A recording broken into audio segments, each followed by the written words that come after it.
Hi, I'm Sky, and welcome to Enchantiverse, the podcast dedicated to the wide universe of things that enchant us and make us feel alive.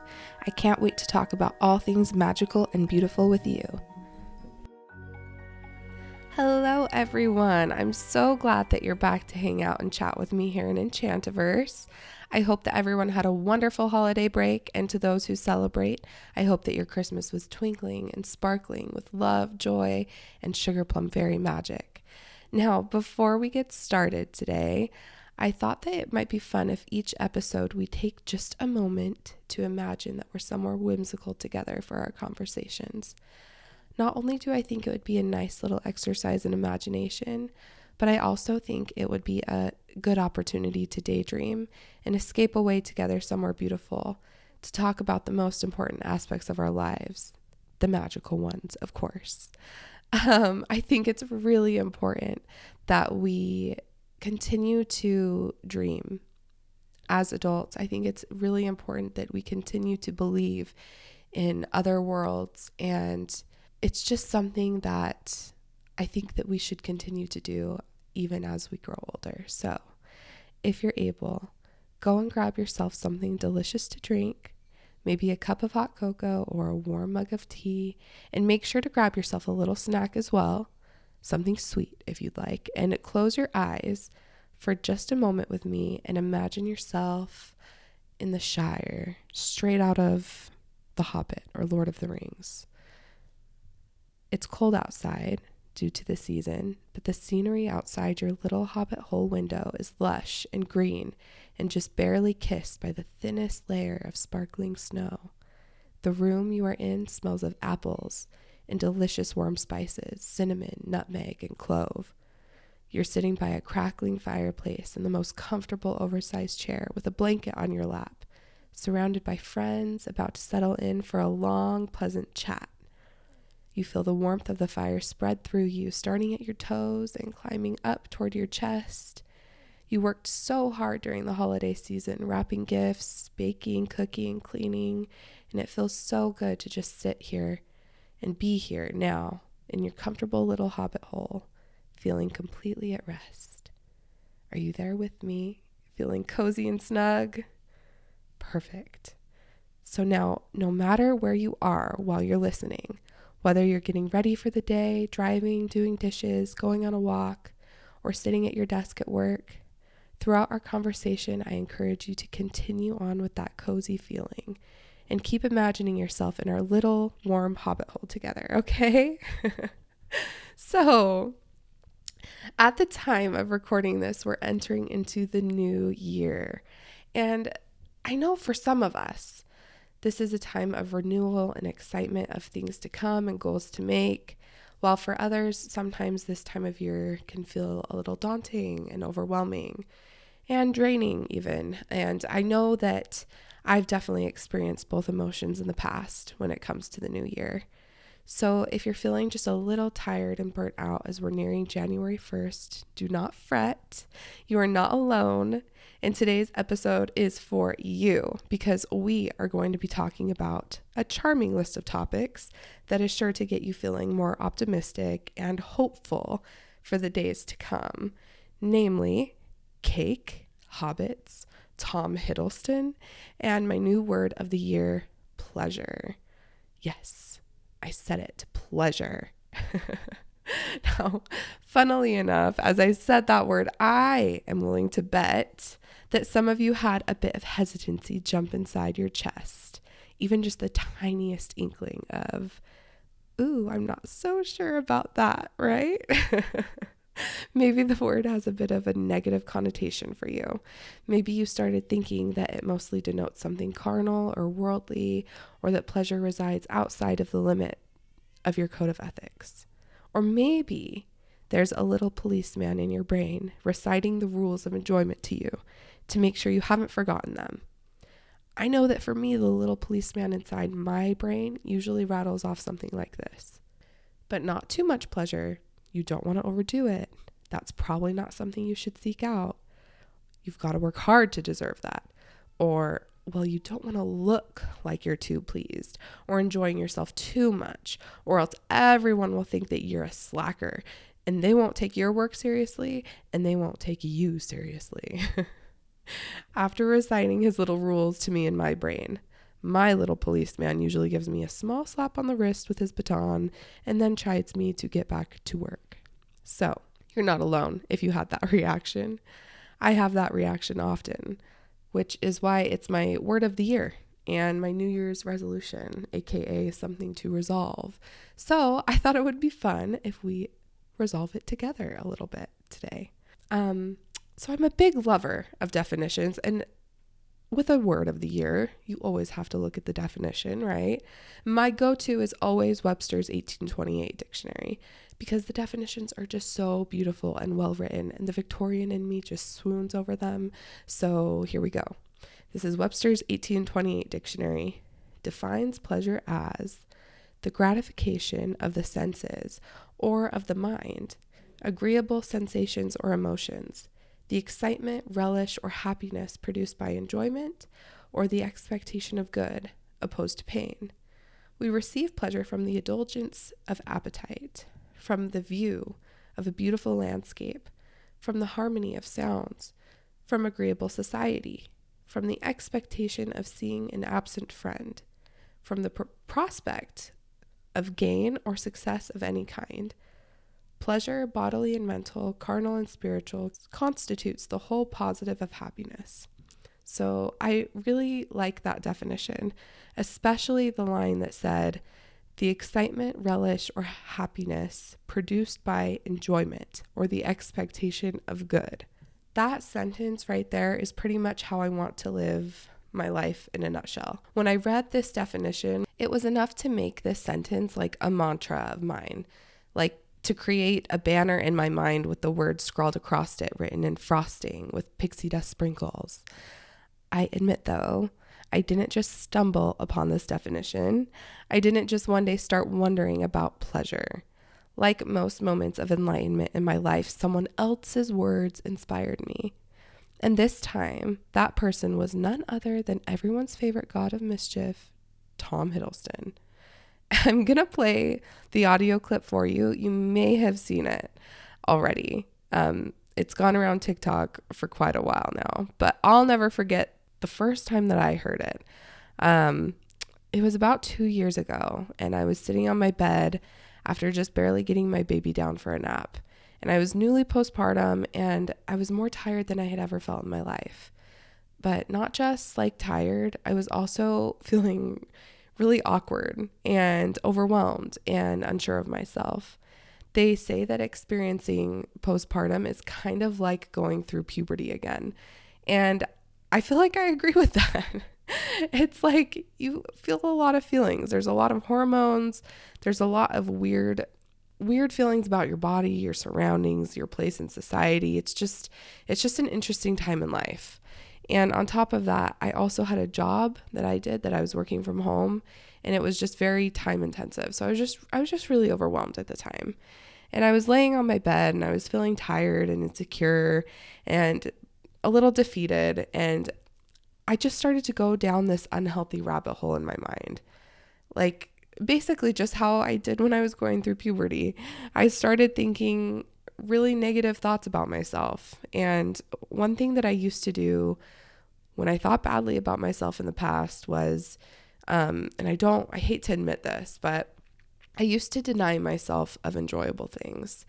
And that, it could be activities that I liked, positive self-talk, and even, of course, like food, right? It was almost like something inside of me just insisted that once I was back to being X, Y, or Z, or once I could become X, Y, or Z, that then and only then would I be able to have enjoyment and pleasure again. And not too much pleasure though, or else I'd be in danger of losing whatever it was that I was trying to portray or receive or become.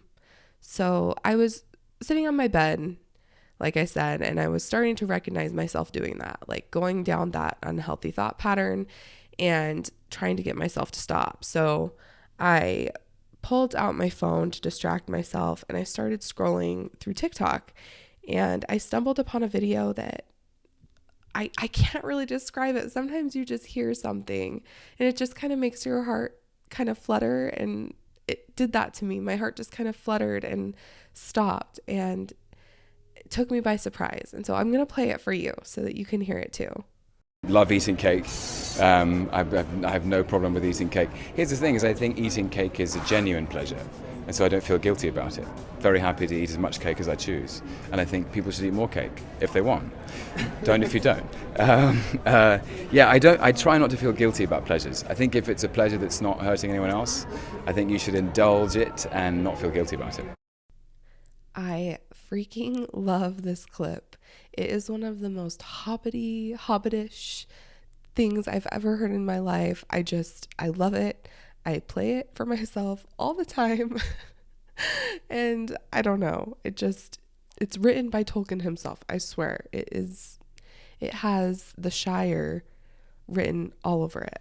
I feel like some people might think it's kind of silly, but I played this clip over and over and over again. And I just kept thinking about it over and over again. And I think sometimes it takes someone else's words and ideas to sort of snap you out of your own words and ideas in your mind. And for whatever reason, this clip, it did that for me.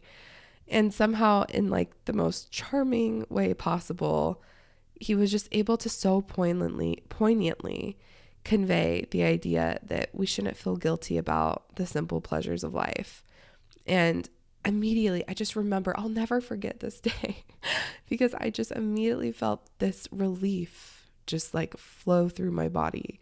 And I reached over to my nightstand, and there was a box of chocolates there that I had gotten, I can't remember for what occasion, but I reached over and I grabbed one and I enjoyed it. And it was because I felt like I was given the permission to indulge in a pleasure. And it was even in the midst of just barely having those unhealthy thought patterns. And it was kind of just this like act of rebellion against that. And I felt comfortable doing it. I felt like there was permission to do that.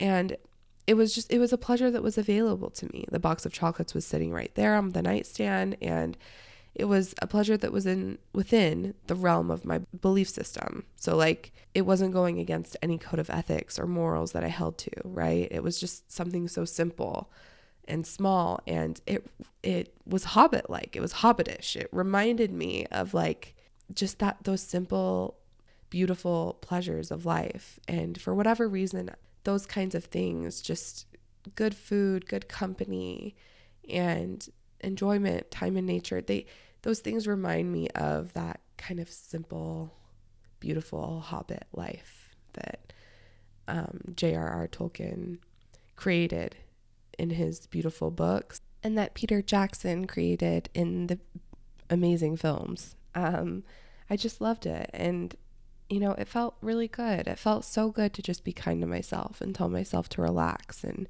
just eat a chocolate in my bed and not give it a second thought. It was so nice to remember that I could have pleasure in the life I was living in that moment, in that same moment where I felt tired and awkward and insecure, and that I didn't have to feel guilty about it, that I could just be, I could just live, and that both things could be true at the same time, that I could be doing hard things and that I could still enjoy simultaneously the beautiful things that were around me and that were there to be enjoyed, and not feel guilty about it. And so I loved that audio clip. And honestly, it just inspired me. It inspired me to start looking for moments of pleasure and enjoyment amidst the difficult and unfamiliar season of life that I was experiencing.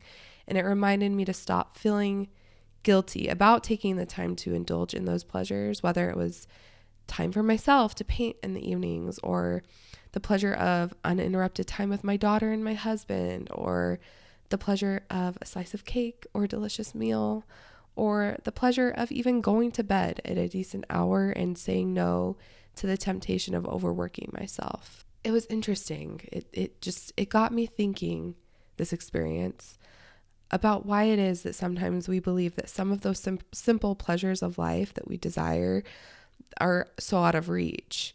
And I think that some of it may have to do with the way that society runs, of course.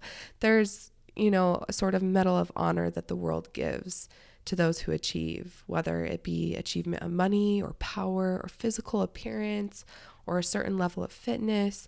We place value on how a person's success looks from the outside without really knowing anything else about what it took to get. We just sort of look at the success and reward it with respect and attention. And so I think that sometimes we tell ourselves that in order to be worthy of that same kind of respect or attention, that we have to have those things. And that in order to have those things, we believe we must sacrifice everything else, including our pleasure. And I think that's issue number one. And number two, I think that there's just moments in our lives where maybe someone made a comment on something we enjoy or find pleasurable that caused us to feel insecure about what we love.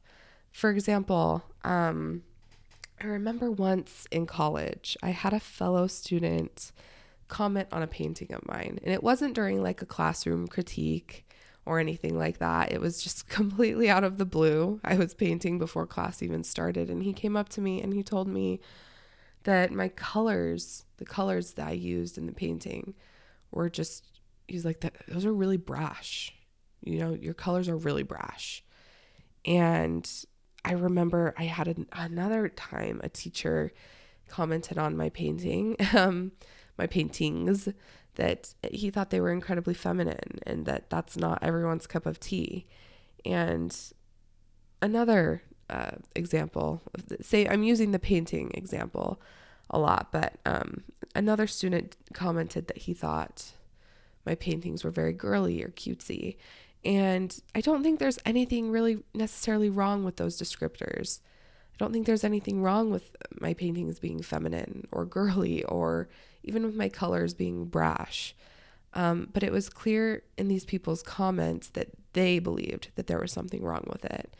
They made it clear that they didn't enjoy my work and that they felt that that kind of art was subpar. And so it made me feel like my work was not valid, that it wasn't serious enough to be anything important or special.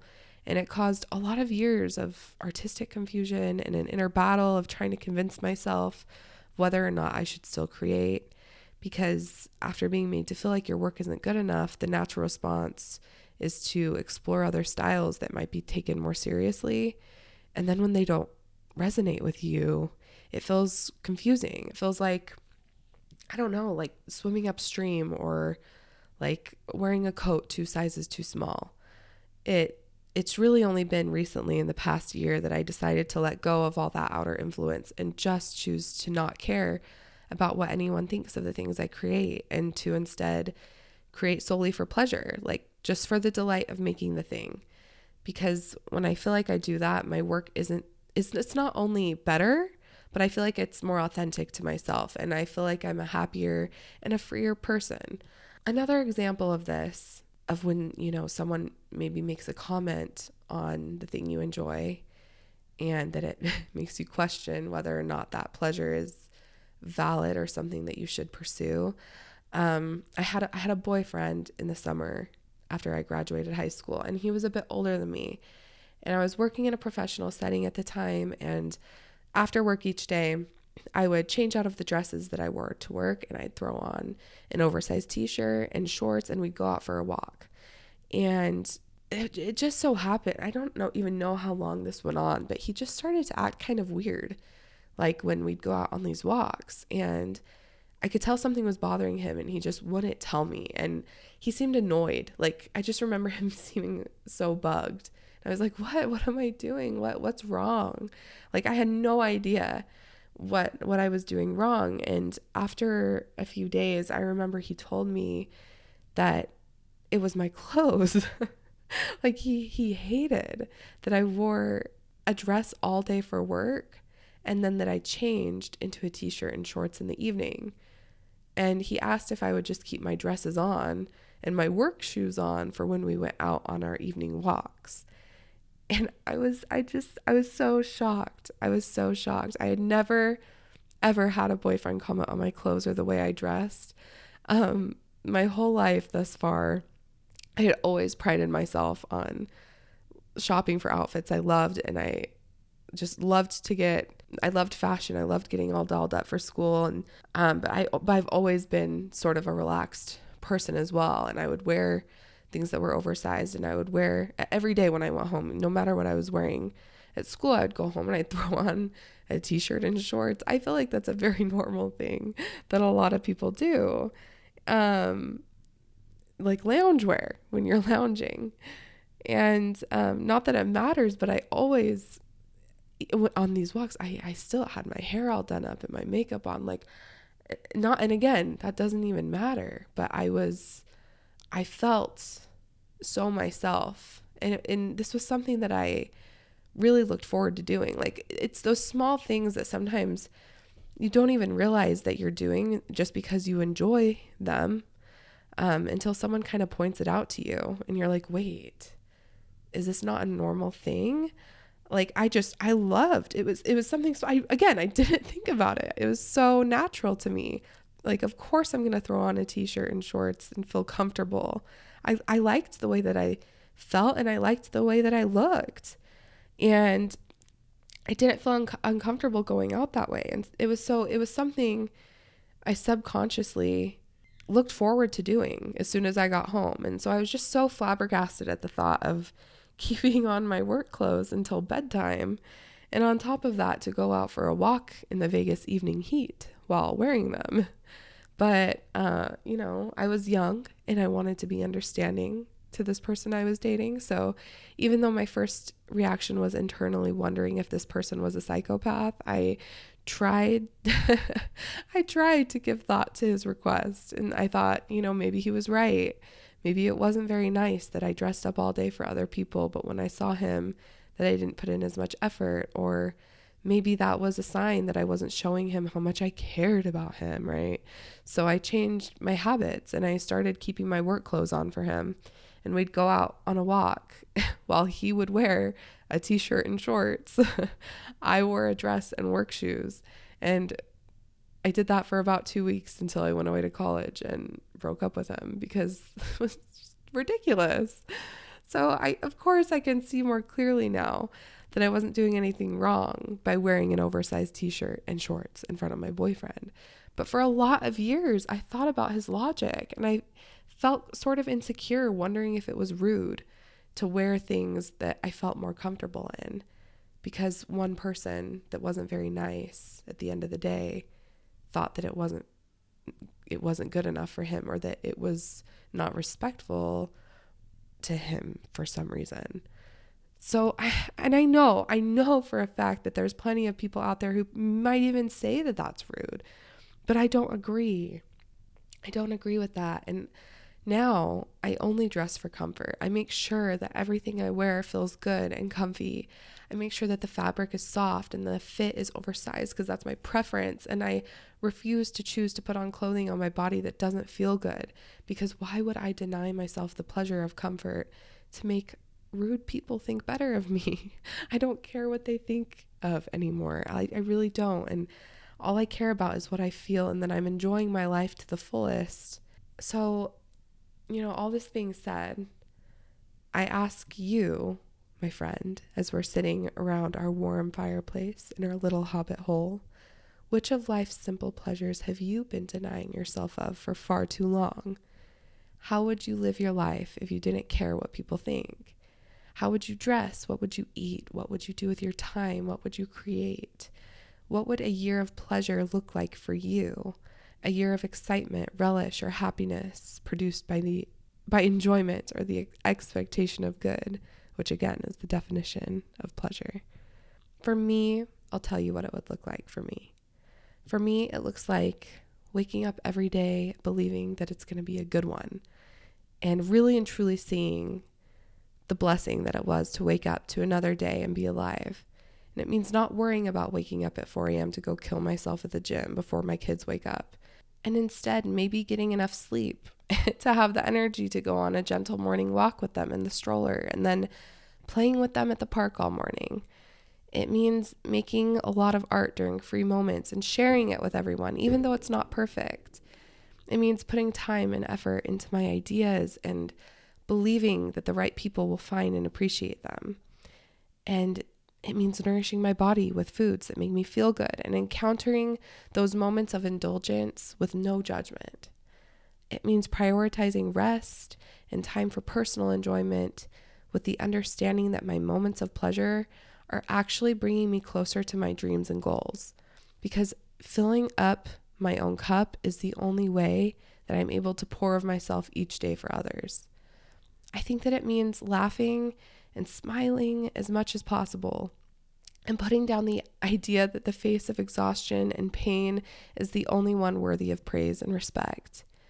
And I know maybe your resolutions look different from mine this year, and that's okay.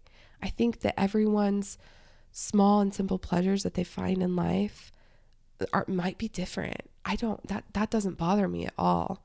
I want you to find those pleasures that you enjoy and to indulge them and to enjoy them, to enjoy those moments of your life that are around you every day that we might not recognize, that we might not take the time to allow ourselves, or even the permission to allow ourselves, right? I just hope that as you daydream about your goals and your ambitions, that you remember the quote from J.R.R. Tolkien that reads, "If more of us valued food and cheer and song above hoarded gold, it would be a merrier world." That's from The Hobbit. So this year, I think we should create a merrier world together. I want us to be soft and kind to ourselves and put down the guilt and the baggage and expectations and look for all of the pleasures, all of the magic that so freely is available around us. Let's dream and believe and hope, and please, please, let's eat more cake and savor every single bite, and let's choose to let the sugar melt in our mouths and feel zero guilt about it, because it's a genuine pleasure and because Tom Hiddleston said so.